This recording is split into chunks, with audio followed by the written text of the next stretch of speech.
Hai Bizerian semuanya, berjumpa lagi dengan saya Hendrik Vincent di acara Biztalk.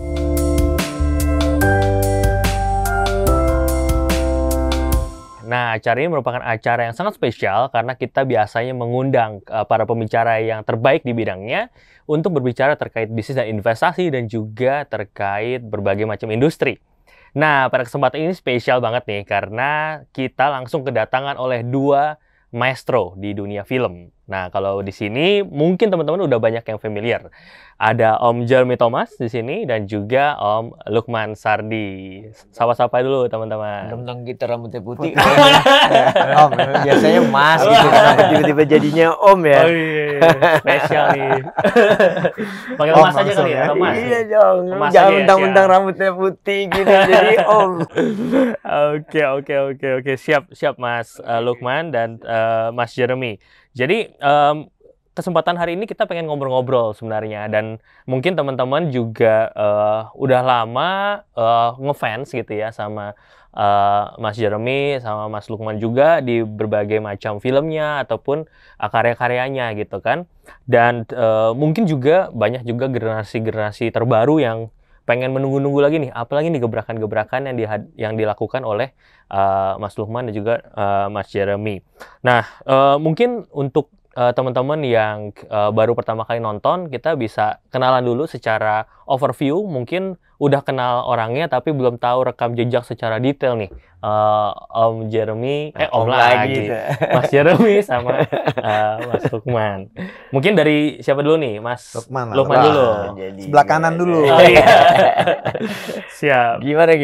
Silakan Mas Lukman. Mungkin boleh ceritain dari sisi perjalanan karirnya kan sudah lebih dari 46 tahun Ya. Di dunia perfilman, dari aktor kemudian juga produser, itu rekam jejaknya secara perjalanan gimana, boleh ceritain Om? Lumayan panjang ya. Jadi 46 tahun direkap setengah jam ya nggak cukup. 46 tahun itu sebenarnya ada dua era gitu. Jadi kayak misalnya kalau dulu kenapa dulu memang waktu kecil main film, tapi kan bukan sesuatu yang sifatnya profesional ya. Jadi kayak kebetulan keluarga lingkungannya film, terus kakak main film, and then satu hari ada sutradara film Om Wim Umboh, perlu peran anak laki, dia juga sahabatan sama papa, and then jamin gitu.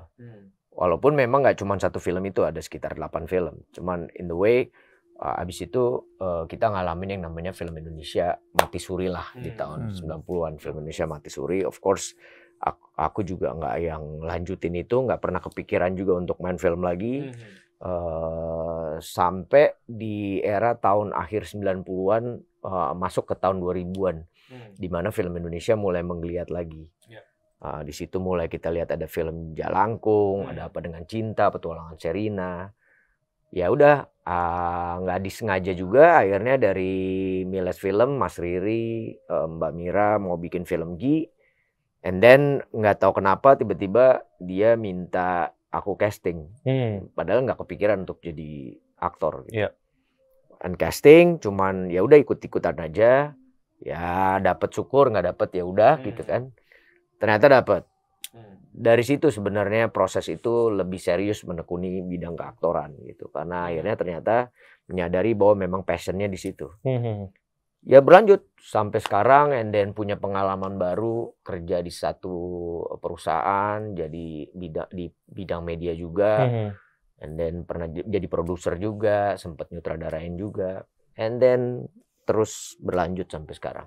Gitu sih. I see. Tapi kalau bicara lebih condong kemana nih, Mas Lukman? Lebih condong jadi aktor atau sebagai produser? Kalau sekarang cenderung ke kanan sih. Kanan ini apa nih? Ini kanan. Kalau aku sendiri sebenarnya kan basic pertamanya, passionnya of course aktor. Aktor ya.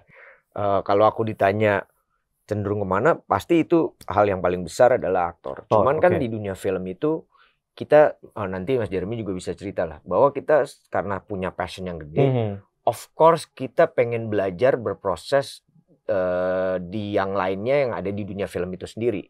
Karena ini kan saling kait-berkait ya, bukan sesuatu yang terpisah-pisah gitu. Nah, akhirnya ya berjalannya dengan proses, kita terus belajar, yaitu masuk ke dunia director, produser gitu. Itu bagian dari apa ya, semacam berproses lah, semacam terus belajar. Tapi yang pasti dunia film ini kalau buat aku tuh seperti kehidupan aku. Jadi bukan lagi tentang oh ini pekerjaan gue nih. Ya of course ini menghasilkan uang untuk menjalani hidup sehari-hari dan segala macam. Tapi lebih kepada bahwa ini kayak hidup gue nih, something yang sesuatu yang kayak nggak akan pernah ditinggalin gitu. Itu udah jadi bagian dari passion, kehidupan, apapun itu terjadinya gitu. Wow. Gitu. Ya. Sebenarnya saya selalu amazed sih Mas Lukman sama Mas Jeremy yang passionate banget gitu sama karya dan segala macam gitu ya. Mungkin Mas Jeremy juga ada pengalaman yang serupa nih terkait pandangan terhadap industri perfilman itu sendiri, mulai dari aktor sampai sekarang menjadi eksekutif produser juga. Mungkin boleh di-share, Mas Jeremy. Beda apa sama nih sama Mas Lukman? Ya, pasti kalau serupa tapi tak sama. Iya. Serupa tapi tak sama. Kalau saya berangkatnya itu dari tahun 92 itu dari sinetron. Dari sinetron, dan kebetulan zaman dulu memang sinetron kita itu tergarap dengan baik dan apik. Dan kalau dulu tuh satu episode itu 6 hari lah. 5 hari gitu loh. Nah, berdasarkan hasil proses yang baik, sampai sekarang orang mungkin masih mengingat. Jadi kalau orang bilang, wah Mas Jeremy syuting, bagi saya tuh nggak beda banyak ininya. Cuman zaman dulu tuh ya tergarap dengan baik, terproses dengan baik, terhasil dengan baik. Nah, menyambung apa yang dibilangin sohib saya ini Bro Lukman. Aktor, produser, dan itu tuh lama-lama begitu Anda berkecimpung, itu dia akan menjadi kristalisasi. Kita sebagai pelaku industri atau orang yang di dalamnya, of course, Lukman mungkin dari keluarga yang sudah ada di situ, dia lebih banyak direktorinya. Cuman saya rasa secara ambisi, secara keinginan, kayak orang-orang seperti saya sama Lukman itu, istilahnya bahasa gampangnya gini, gue udah ngeliat nih sebagai elemen aktor. Masa gue nggak bisa belajar atau menyerap pada saat gue menjadi orang di belakang layar? Itu wajar. Keinginan di Hollywood pun semua aktor tuh pasti akan jadi produce, co-produce, director, apapun IP. Di Hollywood tuh udah biasa. Ben Affleck kadang-kadang jadi director, kadang-kadang jadi produser, itu biasa. Nah, di Indonesia itu masih ada suatu gap. Kalau aktor, IP. Nah, dengan adanya evolving ini, gua rasa ini hal yang baik. Hal yang baik. Kenapa? Karena selalu saya bilang, tidak pintar-pintarnya kita, kalau orang udah 46 tahun atau saya 30 tahun, udah pasti lu akan kaya dengan pengalaman, lesson learn, error, dan yang the most important tuh kenapa? Kita yang duduk itu tahu orang-orang yang mana yang lagi nongol, scriptwriter yang baik, DP yang baik, kita tahu. Itu pengalaman yang paling mahal. Bukan semerta-merta ada uang membuat film atau enggak. Pengalaman di dalam itu yang membuat kita belajar. Karena ini kolektif result loh. Film itu kolektif result. Nggak bisa satu elemen berdiri, uang saja berdiri nggak akan jadi film yang baik. Creative work berdiri sendiri nggak akan jadi. Ini elemennya banyak. Nah, ini orang-orang seperti saya atau sama Bro Lukman ini mungkin sekarang mencoba mengevolving ini pelan-pelan. Gitu. Kenapa? Karena kan yang apa sih yang tidak bisa dibeli dari kami? Cuman satu kok, pengalaman doang. Kalau orang mau nyemplung di sini, dia nggak bisa membeli pengalaman kami. Dia hanya bisa mengambil pengalaman itu, melibatkan kami dalam suatu proses, dan dia di-empower. Karena kalau nggak di-empower, ya forget it. Akan menjadi buku cantik yang tertumpuk nanti. Betul. Nah, kalau bicara dari tadi pengalaman dan segala macam, Mas Jeremy, sebenarnya apa sih faktor-faktor yang membuat sebuah film ini menjadi sukses atau tidak sukses? Nah, itu pertanyaan red flag tuh. Jadi itu pertanyaan red flag. Di film itu tidak ada, andai hari ini ada rumus yang menentukan suatu film atau sinetron itu bisa meledak, ya, saya mungkin nggak akan di film industri. Justru karena film itu tidak ada template. Industri ini nggak ada template, nggak ada bosnya. Nggak ada karirnya, lu baik sama orang atau lu jilatin siapa gitu, lu jadi nggak ada. Di sini adalah kreativitas, kebersamaan, bekerja dengan baik, right timing, promosi dan segala macam terhasil, dan nggak ada championnya. Hari ini si A bisa pegang Citra, tahun depan lu bisa ngelihat anak muda pegang Citra. Gua mungkin udah berumur sama Lukman, tapi gua nggak ngelihat bahwa oh senior harus hebat, nggak ada di sini, bos. Respect iya, tapi secara prestasi anyone in this industry can be champion. Oleh karena itulah gua tertarik di industri yang tidak ada template-nya. Lu kerja baik, lu kerjakan dengan baik, lu selesaikan dengan baik, semuanya dengan baik, biarin penonton yang menentukan. Tidak ada rumus. Tapi kerjakan dulu prosesnya dengan baik. Gitu loh. Kerjakan dulu aja deh dengan baik. Tapi kalau udah prosesnya nggak baik, berarti Anda loncat ke luck. I don't believe 100% in luck di dunia seperti ini. Gitu. Karena luck itu bisa wrong timing, bisa, tapi bahan bakunya dikerjakan dulu deh. Itu dia. Jadi tidak ada formula. I see. Karena luck itu katanya gabungan antara persiapan dan kesempatan ya, Om Jeremy. Luck itu akan menjadi buah pada saat persiapan yang benar dan yang lain-lain. Kalau barang dasarnya udah nggak bagus, sehebat-hebatnya lu ngelak, sehebat-hebatnya lu promosi, orang keluar dari bioskop, barang ini nggak akan menjadi word of mouth yang baik. Iya. Tapi ya benar sih, memang persiapan segala macam ya di hal apapun ya, mau itu film, mau itu apapun gitu ya, persiapan yang sangat detail dan persiapan yang jauh-jauh hari dan juga eksekusi itu juga matters banget sih terhadap hasil sebuah karya. Betul. Gitu. Nah, kalau bicara terkait film kan memang udah lama malang melintang lah, Mas Lukman, gitu ya. Terkait genre dan segala macam kan banyak yang mengarah, kayaknya Mas Jeremy, Mas Lukman mostly genrenya lebih ke drama, romance dan segala macam. Itu pada saat nyemplung itu memang ada pengarahan nggak sih, atau arahnya memang ke arah sana nih, atau gimana, preferensi atau gimana? Nggak, sebenarnya kan itu bukan sesuatu hal yang jadi, aku bilang sedikit ya, menjadi aktor itu kan kita nggak pernah berpikir bahwa gue mau specialty di sini atau di situ gitu. Berjalannya waktu orang akan ngelihat gitu kan. Kayak misalnya aku sendiri sebenarnya kalau mau dilihat komedi pernah main, horor pernah main, action main gitu, drama of course gitu kan. Seperti aku bilang bahwa film itu kan juga seperti kehidupan ya, bahwa kehidupan itu pun di dalamnya banyak sekali gitu. Masalah mungkin ada orang yang lebih senang lihat aku di drama, atau senang lihat Mas Jeremy di drama, atau lebih senang lihat siapa di mana, itu masalah selera dan segala macam. Tapi kita nggak pernah mengarah dalam hal yang gue specialty gini gitu. Sama juga ini kebetulan ada Jeremy gitu. Kadang-kadang orang suka salah kaprah kayak gini misalnya. Ini aktor sinetron, ini aktor film. Aktor is aktor. No sinetron, no film. Begitu ya namanya aktor. Yang membedakan apa? Medianya doang. Bahwa ini media televisi, ini media film gitu. Jadi masing-masing aktor juga mengerjakan sebuah proses yang sama sebenarnya. Cuman medianya keperluannya apa? I see. Gitu kan. Kan aktor ini kan bagian dari penciptaan juga gitu. Aktor ini bagian penciptaan loh, bukan cuma sekedar jadi boneka gitu. Dia melihat kayak misalnya bikin rumah. Ada arsitekturnya, dia yang bangun rumahnya, dia bikin fondasinya segala macam. Kita nih interior desainnya, menciptakan kayak sebuah rumah itu perlu diisi. Tentu kan interior desainnya menyesuaikan rumah itu kan, nggak mungkin rumah minimalis terus kursinya klasik gitu, nggak mungkin. Nyambung, Dia menciptakan gitu. Jadi itu yang aku bilang bahwa tadi juga poin bagus dari Jeremy bahwa film itu nggak ada formulanya. Memang ada formulanya, semua, tapi semua selama dijalankan proses dengan yang baik. Masalah nanti penontonnya, ini puluhan juta, ini enggak, itu it's about lagi interpretasi dan selera gitu. Bukan berarti film itu juga jelek gitu. Iya, benar. Intinya kan kayak gitu. Kita nggak bisa memaksakan selera orang atau interpretasi orang. Tapi yang penting film itu dimulai dengan sebuah proses yang baik.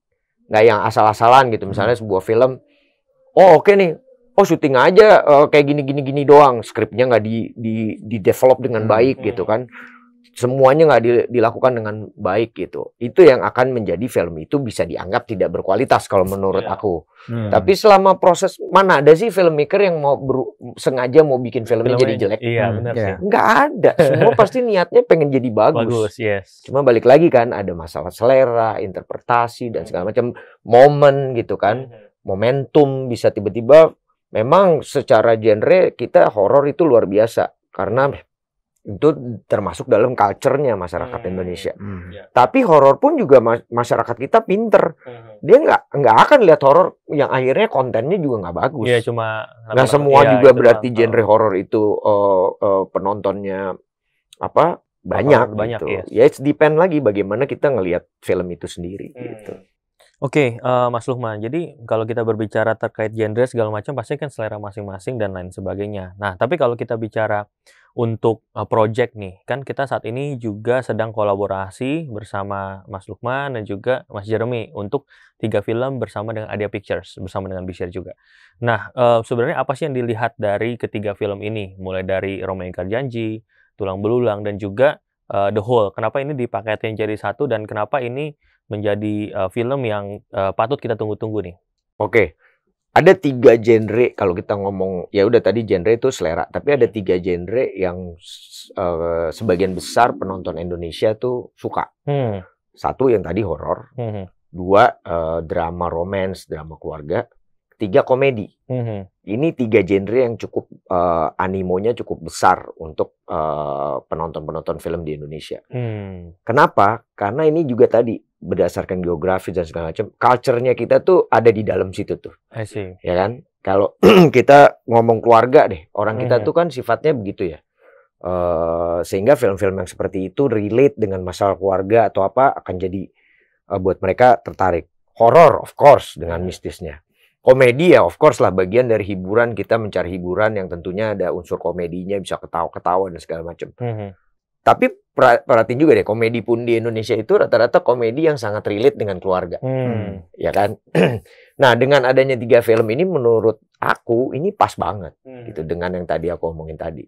Kalau kita ngomong Romeo Ingkar Janji, ini sebuah film romance, drama remaja, anak muda, tapi di dalamnya juga ada unsur keluarga yang kuat. Ini yang menariknya juga. Tapi ya kalau anak muda zaman sekarang tuh pasti juga suka gitu karena rasanya jatuh cinta sama seseorang segala macam yang tiba-tiba kayak dongeng gitu.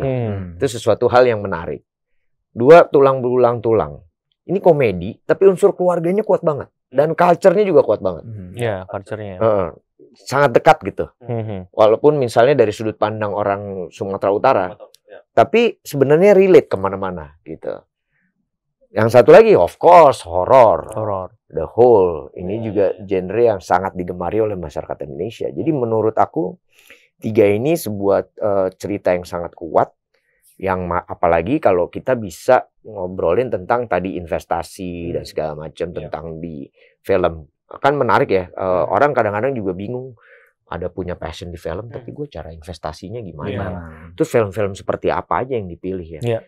Yang kayak apa ya? Ya namanya kalau kita ngomong investasi kan maunya sesuatu yang sifatnya nanti ujungnya menguntungkan dong. Nggak mungkin pengen investasi tapi ujung-ujungnya juga nggak nguntungin. Menurut aku sih seperti itu. Mungkin nanti Mas Jeremy bisa nambah. Oke.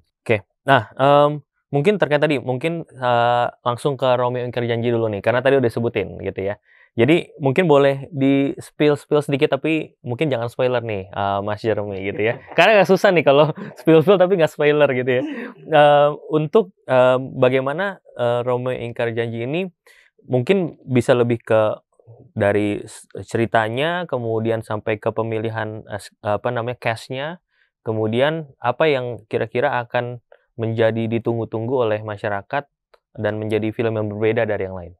Oke, gini. Film Romeo Ingkar Janji ini sebenarnya seperti yang Lukman bilang tuh elemennya banyak. Tapi umbrellanya sebenarnya ini adalah family story. Family story ya? Ya. Umbrellanya gedenya adalah, of course, kalau lihat judulnya seperti Romance Drive. Romance, ya. Tapi sebenarnya ini umbrella story. Kenapa saya bilang umbrella story? Camkan baik-baik. Semua anak yang lahir dan tumbuh itu berasal dari keluarga.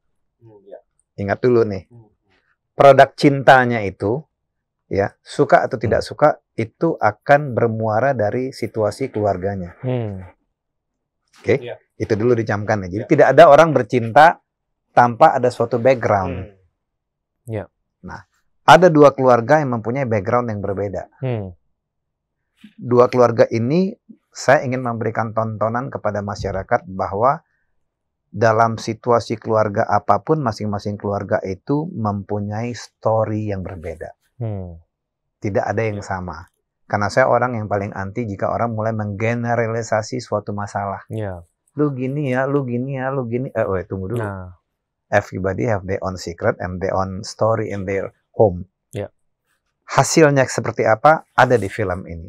Ada seorang gadis hasil dari suatu keluarga ini, ada seorang cowok hasil dari keluarga ini. Itu kulit satunya.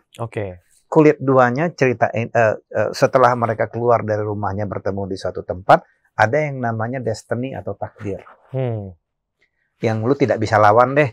Alam kita nggak bisa ngelawan. Kalau apa namanya di agama orang bilang apa? Hidup, mati, cinta dan segala macam udah ada garisnya. Oke. Bagaimana kita mengikuti atau tidak mengikuti garis itu di sini juga ada ceritanya. Oke. Tapi yang paling menarik, kita selalu paling suka dalam kehidupan itu ada istilahnya second chance. Second chance. Orang diberi kesempatan lagi. Orang biasanya senang banget tuh, bro. Tapi kalau dikasih kesempatan berkali-kali nggak bisa appreciate ya udah. Mendingan nggak usah. Itu namanya dodol. Ya. Jadi film ini elemennya banyak sekali. Saya waktu nonton sama Bro Lukman mengambil sedikit hint bahwa ini ada fairy tale-nya. Benar. Ada fairy tale yang kami nggak bisa ceritakan. Tapi pada saat ini, apakah ini cerita romance seperti yang film-film ada sebelumnya? Gue bisa jamin 100% bahwa itu tidak. Beda ini barangnya. Kita nggak bisa ceritakan. Tapi lokasinya kita berlokasi di Bali. Kebetulan Bali yang kita pilih juga Bali yang beda. Bukan Bali yang mainstream, tapi Bali yang agak ke ujung-ujung. Kenapa? Karena memang merepresentasikan dari feeling dari naratif skripnya. Gitu kurang lebih. Ya, wow. Ini gue makin penasaran juga nih sama filmnya dan nggak boleh banyak diceritain juga nih nanti jadi spoiler ya. Oke, kita pengen. Tapi kalau status syutingnya sekarang udah seperti apa? Sekarang udah masuk di post production. Ya. Nanti sore saya supervisi scoring musik. Color grading mungkin seminggu lagi. Trailer masih di rework here and there. Ya, tapi saya menikmatin post pro karena menurut saya itu elemen yang sangat penting sebenarnya dari produksi yang selama ini selalu apa namanya nggak pernah dikonsentrasikan, padahal post pro itu salah satu elemen yang kalau di luar negeri itu di Oscar sound engineer apa-apa tuh masuk kategori mereka tuh banyak sekali. I see. Jadi Mas Jeremy ada main juga atau hanya pure ini di film ini? Saya enggak. Saya kebetulan di film ini di belakang layar. Belakang layar. Oke. Berarti cast-nya boleh dibocorin kalau cast-nya atau nggak? Boleh. Cast-nya boleh. Di sini cast-nya ada dari yang paling senior ada Tante Widiawati. Teman saya Bro Doni Damara. Mereka tuh actingnya bagus-bagus. Lalu ada anakku Valerie. Ada Romeo, Morgan. Ada Morgan, ada Tatiana Akman, ada Fajar Nugrah, ada satu lagi siapa? Nah, itu ya. Zulfa. Saya happy waktu preview saya lihat secara belt mereka tuh actingnya dalam belt yang sama. Ya pasti ada begini-begininya tapi dalam belt yang sama. Nggak ada yang lari gitu loh. Saya happy di situ dan kebetulan disutradari oleh Emil juga. Emil Heradi, saya rasa filmnya awalnya sudah cukup baik ya. Dan memang warna ini agak sedikit berbeda sih. Bro Lukman pernah nonton lah. Pernah nonton. Pasti. Oke. Seru banget nih teman-teman. Jadi akan berbeda gitu ya kelihatannya dan buat teman-teman yang memang udah kepengen untuk ikutan join di film ini nanti silahkan aja karena saat ini kita juga lagi open untuk teman-teman bisa investasi tadi karena balik lagi kalau tadinya bingung, saya juga bingung gimana cara kita investasi ke film gitu ya dan mungkin teknisnya berbeda dan segala macam gitu ya tapi dari pengalaman Mas Lukman nih kalau film itu sebenarnya yang paling bisa menjadi faktor yang menguntungkan itu di sisi mana sih Mas Lukman? Dalam secara bisnis nih? Secara bisnis. Of course pertama kalau kita ngomong di Indonesia output utamanya di bioskop. Bioskop ya. Dari bioskop itu, dari penjualan tiket, tentunya bisa dilihat. Oke. Kedua, kalau sekarang itu kita ada yang namanya OTT atau streaming platform. Itu sesuatu yang menarik juga karena kalau dulu mungkin kan film bioskop habis, either dia ke TV atau ya udah gitu kan. Kalau sekarang itu bisa jadi masuk lagi ke OTT, iya kan, streaming platform. Itu juga bagian yang juga menjadi sebuah hal yang menarik untuk sebuah bisnis gitu. Bahwa kita kan sebuah bisnis pengennya kan ada yang sustainability kan, nggak yang cuma berhenti di satu titik. Sebenarnya film tuh pun kayak begitu gitu. Sejauh ini kalau sekarang tuh kayak gitu, dari bioskop, dari OTT, tentu ada satu lagi apa ya, aku lupa deh. Dari titik mana lagi itu, jadi tapi potensinya sangat bagus gitu kalau kita bicara tentang investasi gitu. Dan maksudnya kan kalau kita misalnya ngomong contohnya di Bijar aja, kan ini kan juga ada keleluasaan gitu. Kita kan nggak yang tiba-tiba untuk investasi film itu perlu nggak perlu ngumpulin duit yang banyak gitu kan. Tapi ternyata kita misalnya punya passion nih, punya passion terhadap film itu sendiri. Mungkin kan bisa dilihat tadi dari ceritanya Romi yang Korjanji menarik. Atau mungkin ada orang yang lihat bahwa film itu akan menarik dari pemainnya gitu. Pemainnya yang jualan itu juga bagian jadi bahan untuk berpikir untuk investasi juga kan. Nah, itu akhirnya kan sekarang enaknya kita nggak perlu uang yang besar gitu. Tapi kita punya passion, kita misalnya mau masuk ke Bijar untuk investasi film, tentunya juga di situ juga sangat jelas mengenai prosesnya dan segala macam. Udah sangat jelas banget, resmi gitu, bukan yang tiba-tiba habis itu ngilang atau whatever gitu, itu sangat jelas. Gitu sih. Jadi buat teman-teman nanti silahkan bisa dicek, di situ ada proposal detailnya tadi seperti yang Mas Luman sampaikan, dan memang kerennya adalah saya juga nggak berani kalau saya masuk ke film yang memang saya nggak tahu nih orang belakangnya siapa, latar belakangnya siapa, dan ini sangat jelas nih teman-teman bahwa di sini adalah orang-orang yang sudah berpengalaman gitu ya, Mas Jeremy, Mas Lukman, yang sudah punya rekam jejak yang kita nggak usah ragukan lagi. Saya ingin menambahkan itu. Oh ya, silakan. Mas Jeremy. Apa yang kamu bilang tadi itu menurut saya key point yang paling penting. Kenapa? Mungkin Lukman nih ada sependapat Mas. Banyak sekali sekarang film yang diproduksi itu dengan orang yang mau invest di film itu, to be honest itu sangat luar biasa banyaknya. Tapi yang kamu bilang tadi itu lebih baik. Orang mau investnya dia mesti tahu dulu nih siapa nih people behind the gun-nya. Karena banyak kejadian investor itu invest di suatu film yang people behind the gun-nya itu tidak trustworthy atau tidak bisa punya akuntabilitas yang bisa mempertanggungjawabkan secara hasil dan result yang baik. Nah, dengan adanya medium seperti ini yang harus dikomunikasikan ke publik. Dia udah 46 tahun, dia nggak mungkin menciderai tempat di mana dia berpijak atau berkarya. Saya 30 tahun. Bahasa gampangnya gini lah. Whatever we have in the table is came from our industry. Kita tidak mungkin menciderai itu. Nah, berdasarkan itulah kita sekarang mulai memang assemble bagaimana. Tapi kan ingat, hasil yang baik itu kan ada dari orang-orang seperti kamu, ada dari investor, ada dari orang kreatifnya yang harus satu umbrella gitu loh. Nah, ini yang paket ini yang mesti dikomunikasikan ke publik sehingga orang berinvestasi, mereka ada yang namanya bukan hanya produk, tapi gue believe dengan orang-orang di belakangnya. Sama mau nambahin juga buat kalian semua pencinta film Indonesia.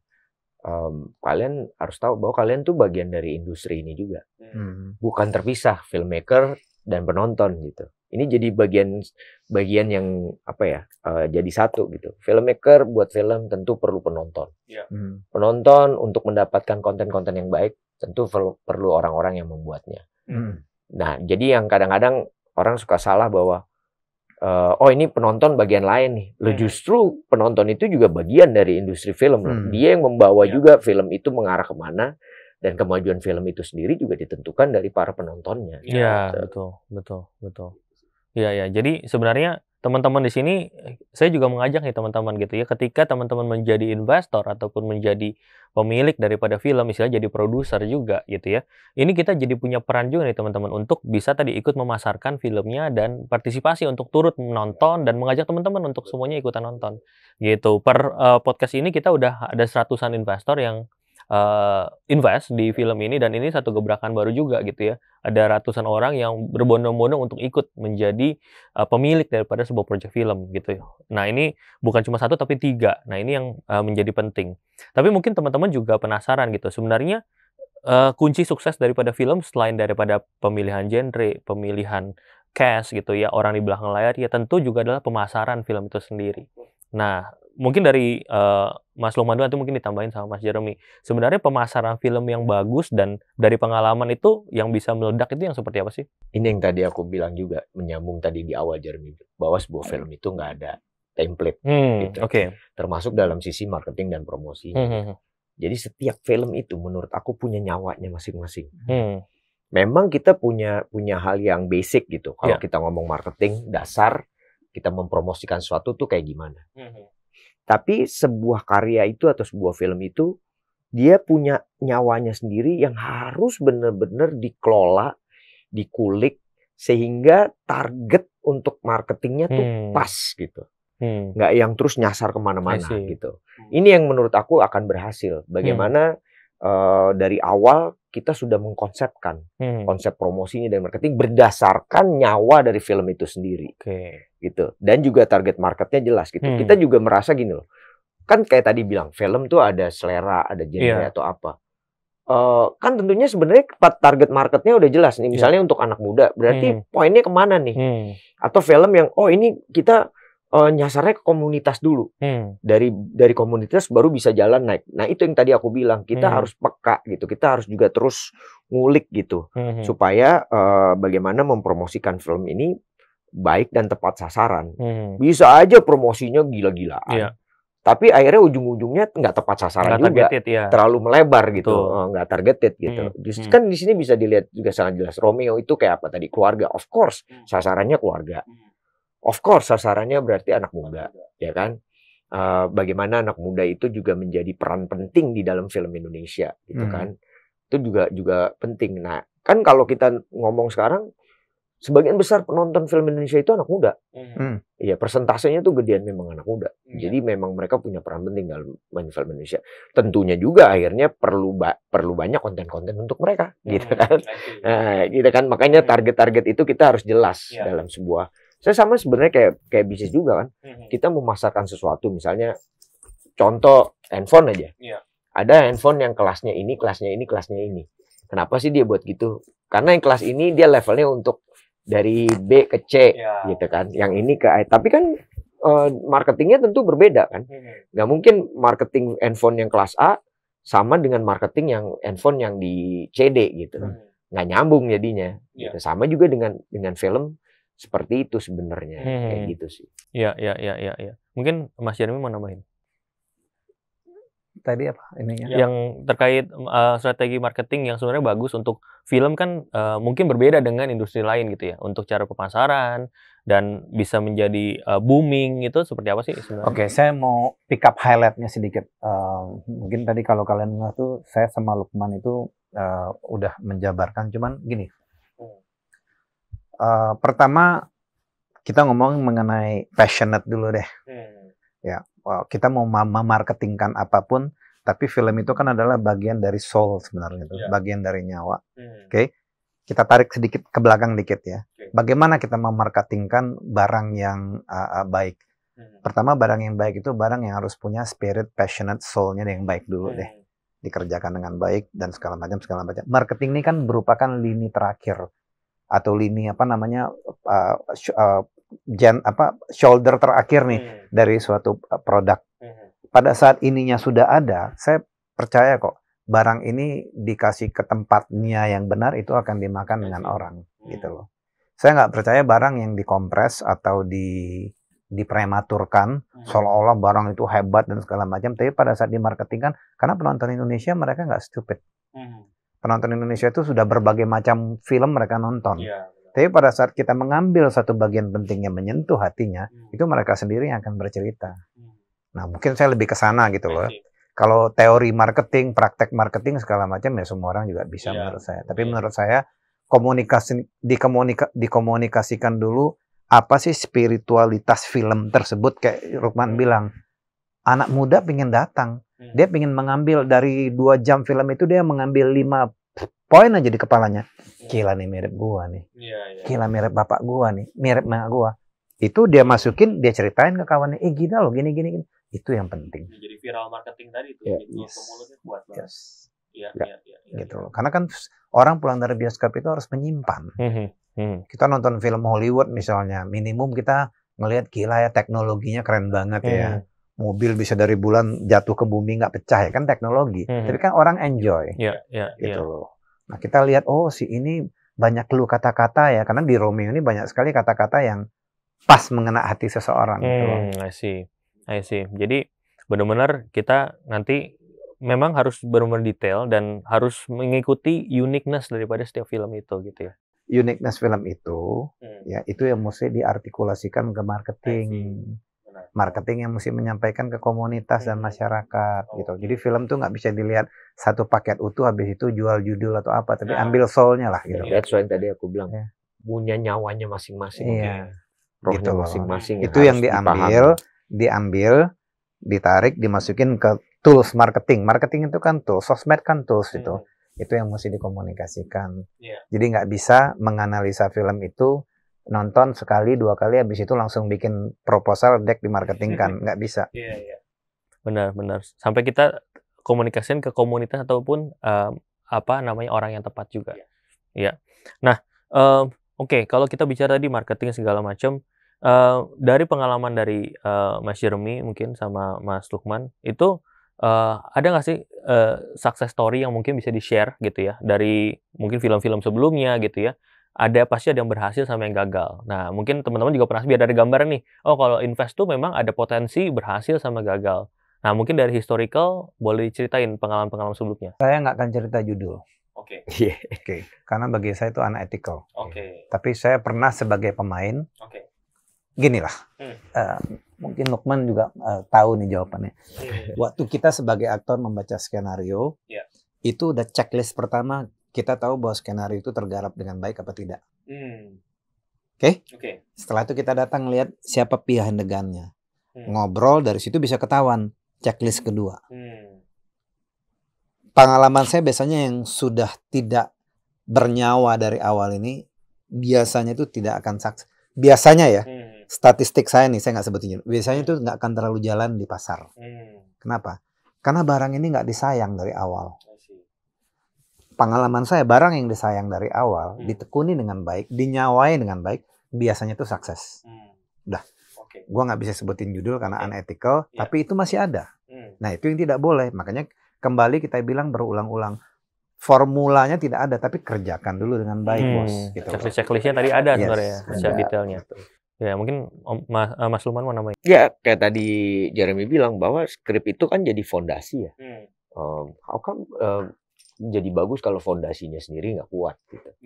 Dalam arti kata gini, kayak Jeremy bilang baca checklist pertama. Sama. Jadi kalau kita tuh, tapi ini based karena aku ngalamin berkali-kali, maksudnya berproses ya, bukan yang tiba-tiba langsung kayak gitu di awalnya. Jadi kalau sekarang tuh kita baca tuh kan kayak gini.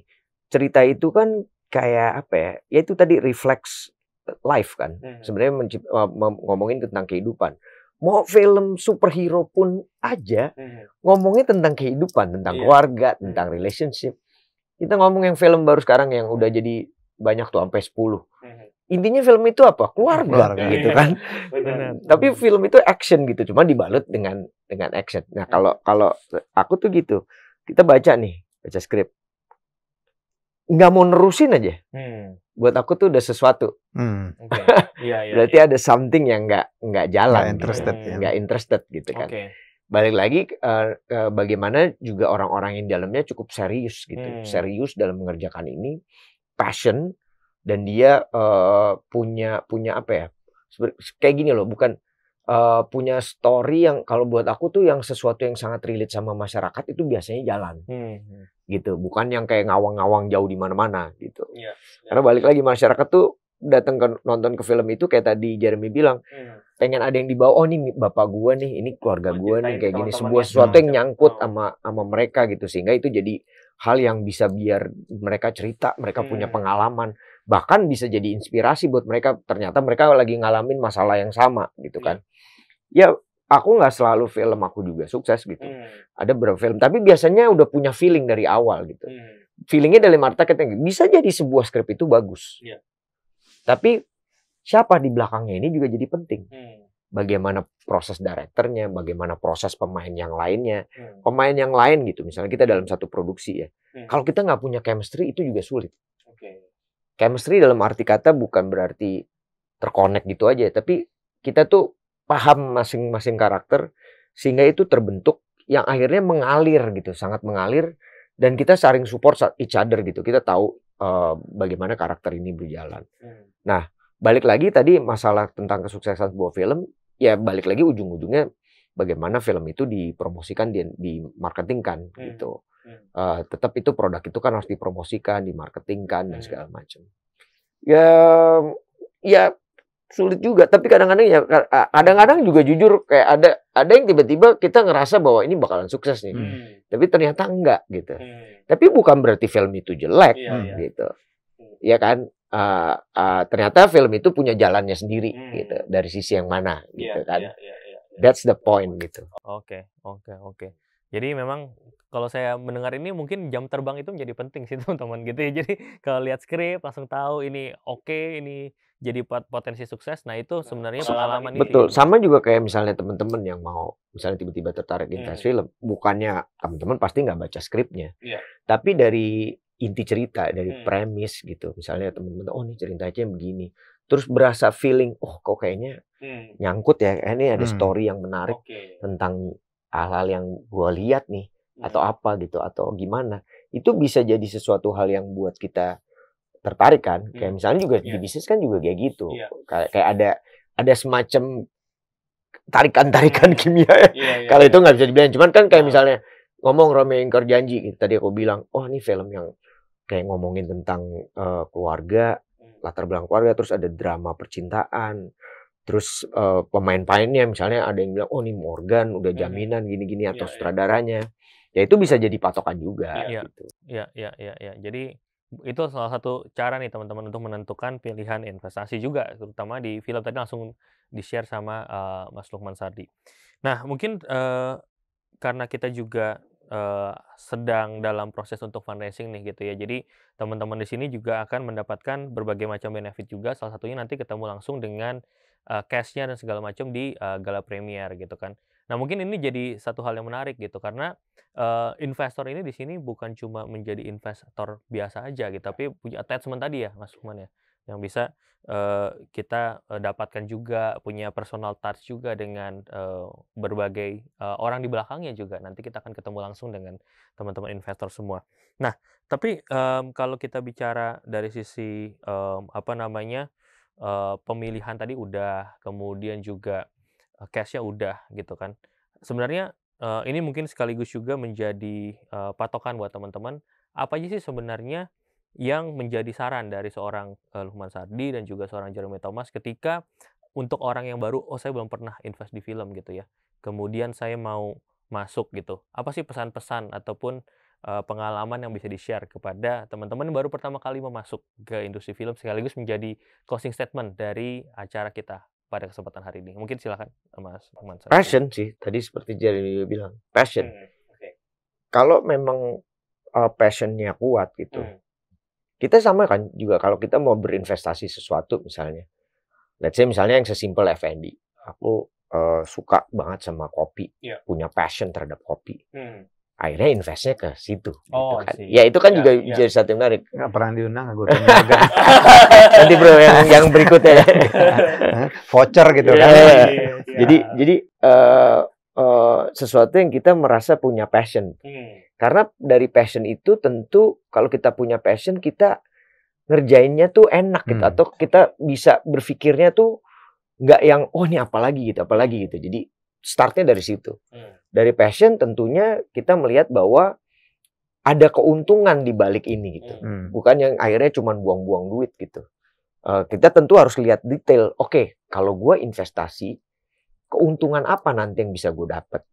Tentunya itu. Keuntungan itu tentu of course dalam bentuk uang balik atau keuntungan lain, tapi juga ada hal lain. Kayak tadi dibilang sama kamu kan ada in touch gitu, ada kita bisa ketemu sama orang-orang yang di belakang layar. Jadi sebuah pelajaran baru lagi tuh buat kalian, bahwa begitu ketemu orang di belakang layar, terus ditambah dengan punya passion, tiba-tiba dapat pelajaran baru. Kan kita nggak menutup kemungkinan bahwa teman-teman yang investor karena punya passion, nantinya juga jadi filmmaker, ya kan? Nantinya juga jadi bagian orang-orang yang ada di industri film. Itu menurut aku yang paling penting. Balik lagi kayak tadi, 2 itu aja sebenarnya sih kalau menurut aku. Passion dan tentunya melihat keuntungan yang bisa didapat dari apa yang kita investasikan ini. Baik dalam jangka panjang dan jangka pendek gitu. Kalau cuman ya nyoba boleh, tapi kalau menurut aku kalau cuma nyoba-nyoba, udahlah. Untung nggak, mendingan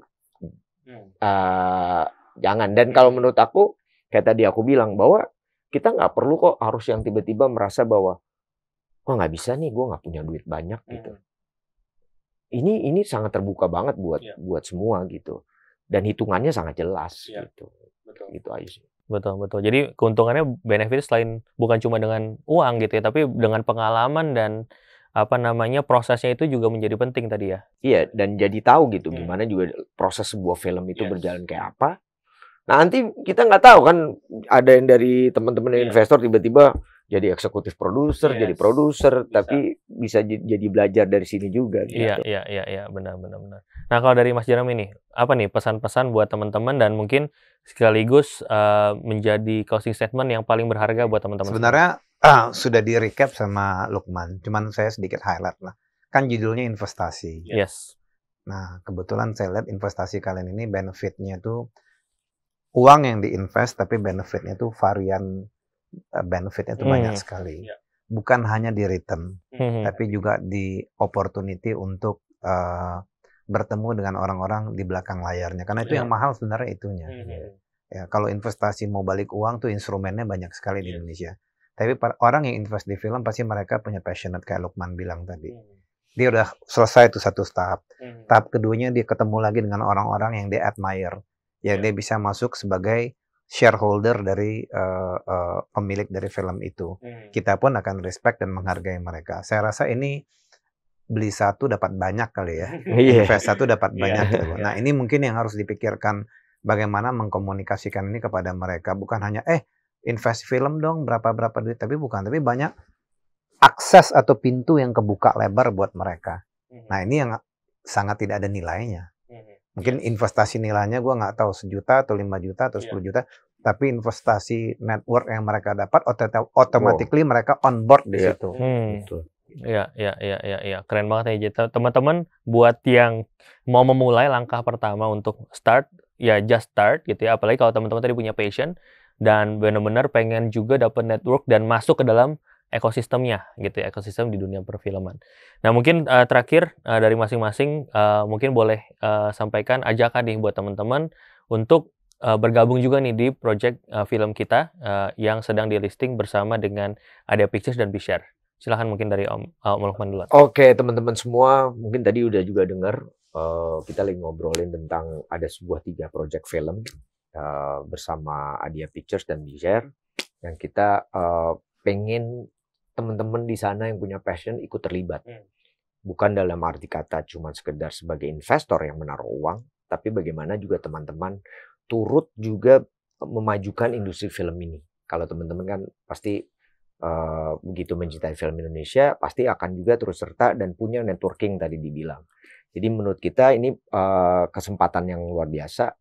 Kesempatan yang dulu kayaknya mungkin sulit didapat gitu ya, kalau kita punya keinginan untuk invest atau terlibat dalam sebuah film itu kayaknya gimana caranya susah, haracaannya orang-orang tertentu, tapi ini bisa semua orang ikut, apalagi 3 film itu gambarin banget tentang 3 film yang menjadi tontonan utama, genre tontonan utama masyarakat Indonesia.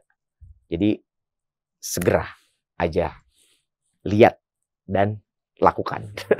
Oke, siap, mantap. Mas Jeremy mungkin silahkan. Saya rasa cukup lah udah terrecap ya. Bahasa simpelnya invest 1 dapat banyak gitu. Dan siap. Itu yang mahal karena komunitas, people, expert yang udah dibangun oleh Lukman 40 tahun, teman-teman yang industri lainnya, pada saat mereka on board, mereka langsung menjadi komunitas film, kan kita juga happy gitu. bagi kita ada satu statement Lukman yang bagus tadi. Bahwa ingat loh, film itu nggak berdiri sendiri. Film itu tuh elemennya paling besar tuh penonton. Gitu loh. Jadi dengan melibatkan investor yang mungkin mereka juga penonton film, ya artinya kan mereka akhirnya ngeblend kan. Dan ini formula ini kan belum ada ya, makanya thanks to Bishar gitu. Kalau bisa jangan ada Bishar yang lain gitu. Ya udah itu aja. Iya. Thank you Mas Jeremy. Ya, jadi buat teman-teman yang penasaran gitu ya, langsung aja nanti cek detailnya. Kita saat ini sudah live juga di website kita di bishar.id dan juga aplikasi kita di Google Play dan App Store. Karena di sana teman-teman bisa langsung cek detailnya, apapun yang kita sampaikan di sini semuanya ada detailnya dalam proposal gitu ya, yang memang sudah ada di platform Bishar. Dan sekali lagi buat teman-teman yang tertarik untuk menjadi produser film gitu ya, ini saatnya mengambil langkah pertama untuk invest bukan cuma 1 film tapi 3 film gitu ya. Ada Romeo Ingkar Janji, ada Tulang Belulang Tulang, dan juga The Hole. Nah ini tentunya orang belakang layarnya tadi juga sudah sangat berpengalaman di bidangnya, dan tentunya ini menjadi langkah yang baik ketika teman-teman bingung, oh saya mau mulai dari mana. Nah ini sekarang kesempatan. Mungkin itu aja dari saya, dan tentunya jangan sampai kehabisan karena kita punya special offer untuk gala premier tadi, nggak semuanya loh ternyata. Jadi memang ada kuotanya dan terbatas gitu ya.